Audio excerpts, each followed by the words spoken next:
আর এক ফোনে বাংলা এবার নজর রাখতে হচ্ছে আবহাওয়ার খবরের দিকে। বানমাসি বাংলায় আরো দুর্ভোগের আশঙ্কা। বঙ্গোপসাগরে নিম্নচাপের জেরে ফের আশঙ্কা। আজ এবং আগামীকাল দক্ষিণবঙ্গে ভারী বৃষ্টির সতর্কতা। দক্ষিণবঙ্গের কোন কোন জেলায় ভারী বৃষ্টির সতর্কতা রয়েছে, কি বলছে হাওয়া অফিস, আপডেট নেব। আমাদের সঙ্গে রয়েছেন আমাদের প্রতিনিধি বিশ্বজিৎ সাহা। সরাসরি চলে যাব বিশ্বজিতের কাছে।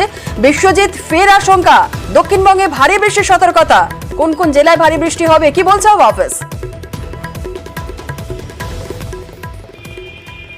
দেখো, যদিও অনেকটা দূরে রয়েছে এই নিম্নচাপ, অর্থাৎ দক্ষিণ ওড়িশা এবং উত্তর অন্ধ্রপ্রদেশ উপকূলে এই নিম্নচাপ রয়েছে, কিন্তু এই নিম্নচাপ দক্ষিণ পশ্চিম দিকে ঝুঁকে রয়েছে।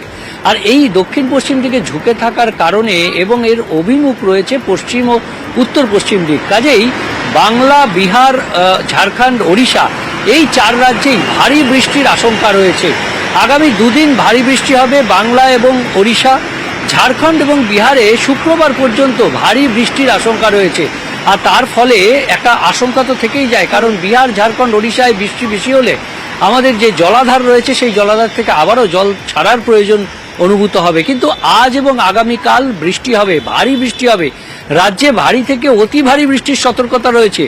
ভারী বৃষ্টির সম্ভাবনা যেমন রয়েছে দক্ষিণবঙ্গের প্রায় সব জেলাতেই বজ্রবিদ্যুৎ সহ হালকা মাঝারি বৃষ্টি হবে। ভারী বৃষ্টি হবে পূর্ব মেদিনীপুর, দক্ষিণ চব্বিশ পরগনা, উত্তর চব্বিশ পরগনা, হুগলি, হাওড়ার কিছু অংশে এবং পূর্ব ও পশ্চিম বর্ধমান, এছাড়াও বাঁকুড়া, পুরুলিয়া এবং পশ্চিম বর্ধমান, বীরভূম, মুর্শিদাবাদ, নদিয়া এই জেলাগুলিতে ভারী বৃষ্টির একটা আশঙ্কা রয়েছে।